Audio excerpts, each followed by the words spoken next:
അല്ല ചോദിക്കാം, വാപ്പ 1951 പ്രമാണവും തെരഞ്ഞെടുക്കണ കാക്കാമാരോട് ഞാൻ ചോദിക്കാം, അല്ല പറഞ്ഞെന്തെന്നറിയോ? നീ ഓസിന് കയറി പോകാൻ പറ്റുമോ? സ്വർഗം എന്ന് പറയുന്നത് ഓസിന് കയറി പോകാൻ പറ്റുന്ന സ്ഥലമൊന്നും അല്ല. എന്തിനാ ഒരുപാട് സഹാബത്തിന്റെ ചരിത്രം, ഒരുപാട് പ്രവാചകന്മാരുടെ ചരിത്രമൊക്കെ ഖുർആൻ പറഞ്ഞ എന്തിനാ? അള്ളാഹുബെ അവരുടെ ശരീരത്തിലേക്ക് കുത്തിയിറക്കി പച്ചയിറച്ചി വലിച്ചെടുത്തു, കഴുത്ത് വെട്ടിമാറ്റി, കരളുമൊക്കെ ചവച്ചു തുപ്പി. ഇതൊന്നും വെറുതെ പറഞ്ഞല്ല. ഇതൊക്കെ നമ്മൾ ഒരു കാലത്ത് അനുഭവിക്കണം, എങ്കിലേ സ്വർഗം കിട്ടൂ. അല്ലാതെ രണ്ടുമാര് വടിയെടുത്തുകൊണ്ട് വരുമ്പോ പടക്കം പൊട്ടിക്കുമ്പോൾ ഓടുക.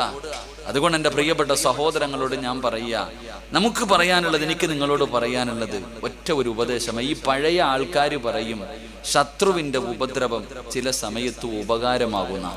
അൽഹംദുലില്ലാ, ഈ മോഡി സാറിനെ കുറിച്ചും അല്ലെങ്കിൽ മോഡിയെ കൊണ്ടും അമിത്ഷായൊക്കെ കൊണ്ട് നമുക്ക് ഒരുപാട് ഗുണം ഉണ്ടായിട്ടുണ്ട്. അള്ളാഹു ഭാഗ്യം തരുമാറാകട്ടെ. എൻ്റെ ആമിയും പറയാൻ ഒരു മടി. അവരെ കൊണ്ട് നമുക്ക് ഗുണം ഉണ്ടായിട്ടില്ലേ? ഞാൻ ഒരു ഗുണം പറഞ്ഞു തരട്ടെ. ഇവന്മാരെ കൊണ്ട് നമുക്കുണ്ടായ ഒരു നേട്ടം. എൻ്റെ പ്രിയപ്പെട്ട സഹോദരങ്ങളെ, മുസ്ലിം സമുദായത്തിൽ എത്ര സംഘടനകളുണ്ട്? കൈ എവിടെ കെട്ടണം, മരിച്ചവര് കേൾക്കുവോ, തറാവി 8 ആണോ 10 ആണോ 20 ആണോ, ഇതൊക്കെയായിരുന്നു നമ്മുടെ ചർച്ച. ഇവരെ എല്ലാവരെയും കൂടെ ഒന്ന് ഒരുമിപ്പിക്കാൻ വേണ്ടി ആരൊക്കെ ഇവിടെ കിടന്ന് തലകുത്തി നടന്നു.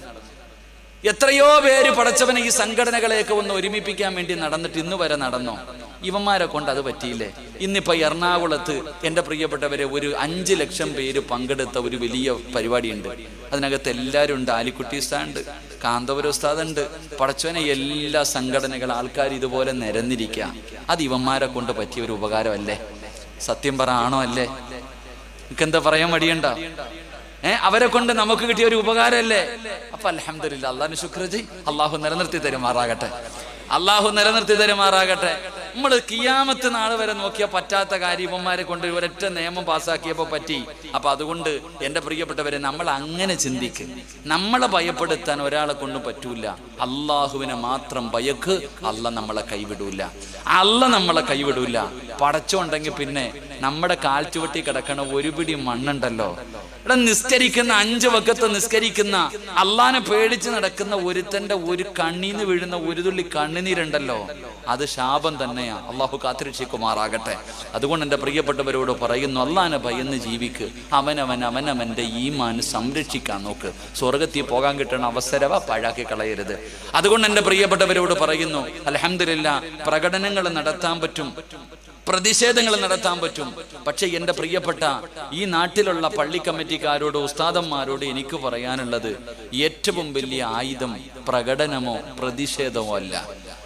ലോകത്തിലെ ഏറ്റവും വലിയ ആയുധം ആറ്റം ബോംബിനേക്കാൾ, ഏത് വലിയ മിസൈലുകളെക്കാളും പവറുള്ള ഒരായുധം നമ്മുടെ കയ്യിലുണ്ട്. എന്താ അത്? ദുആയാണെന്ന് നബി മുഹമ്മദ് മുസ്തഫ. ദുആയെക്കാളും വലിയ ഒരായുധമില്ല. ഊരിപ്പിടിച്ച വാള്, ഒടിഞ്ഞ കുന്തങ്ങള്, ഒട്ടിയ വയറ്. 313 സഹാബത്ത് ബദറിന്റെ രണാങ്കണത്തിലേക്ക് ഇറങ്ങി പോകുമ്പോ ശത്രുക്കളുടെ എണ്ണ അറിയാലോ. പിറ്റേ ദിവസം ഒട്ടകത്തെ ചുട്ട് കള്ളും കുടിച്ച് തിന്നിട്ട് പോയവന്മാരാ. അവന്മാരുടെ മുന്നിലേക്ക് 313 ബദരീങ്ങൾ ഇറങ്ങിപ്പോയപ്പോ അല്ലാഹുവേ പടച്ചവൻ അവരുടെ കയ്യിലുണ്ടായിരുന്ന ആയുധം ദുആയായിരുന്നു, ഈമാനായിരുന്നു. അതുകൊണ്ട് എൻ്റെ പ്രിയപ്പെട്ടവരോട് പറയുന്നു, പ്രചരണങ്ങളും പ്രതിഷേധങ്ങളും ഒക്കെ നടക്കുന്നതിൻ്റെ നിങ്ങളൊക്കെ അത്യാവശ്യമായി ചെയ്യേണ്ട ഒരു കാര്യം. കേരളം പോലെയല്ല നിങ്ങളുടെ നാട്. അതുകൊണ്ട് ഞാൻ നിങ്ങളോട് പറയുന്നു, ഓരോ മഹല്ലുകളിലും ഉസ്താദന്മാർ, ഓരോ മഹല്ലുകൾ ഇൻഷാ അല്ലാഹ് എൻ്റെ പ്രിയപ്പെട്ടവരെ ദുആ എന്ന് പറയുന്ന ആയുധമാണ് പ്രയോഗിക്കേണ്ടത്. അതുകൊണ്ട് നിങ്ങൾ എല്ലാ ദിവസവും ഇൻഷാ അല്ലാഹ് നിങ്ങളൊക്കെ തീരുമാനിക്കണം. ഓരോ പള്ളി കമ്മിറ്റിയും ഉസ്താദന്മാരും പറയണം, ഇൻഷാ അല്ലാഹ് ഒരു വ്യാഴാഴ്ച ദിവസം എല്ലാവരും നോമ്പ് പിടിക്കണം. ആണുങ്ങളും പെണ്ണുങ്ങളും എല്ലാവരും മനസ്സറിഞ്ഞുകൊണ്ട്, സംഘടനകൾ മറന്നുകൊണ്ട് എല്ലാവരും ഒരു ദിവസം നോമ്പ് പിടിച്ചിട്ട് അന്ന് നോമ്പ് തുറക്കാൻ പള്ളിയിൽ കൂടണം. അന്ന് അസർ നമസ്കാരം കഴിഞ്ഞിട്ട് എല്ലാ മഹല്ലുകളിലും ഉസ്താദന്മാരും നാട്ടുകാരും നോമ്പ് പിടിച്ച എല്ലാവരും പള്ളിയിൽ കൂടിയിട്ട് അവിടെ ഇരുന്നുകൊണ്ട് അസ്മാഉൽ ഹുസ്ന പറഞ്ഞിട്ട് ആ നോമ്പ് തുറക്കുന്നതിന് മുമ്പ് ഒരൊറ്റ ദുആ അങ്ങ് എടുക്കണം.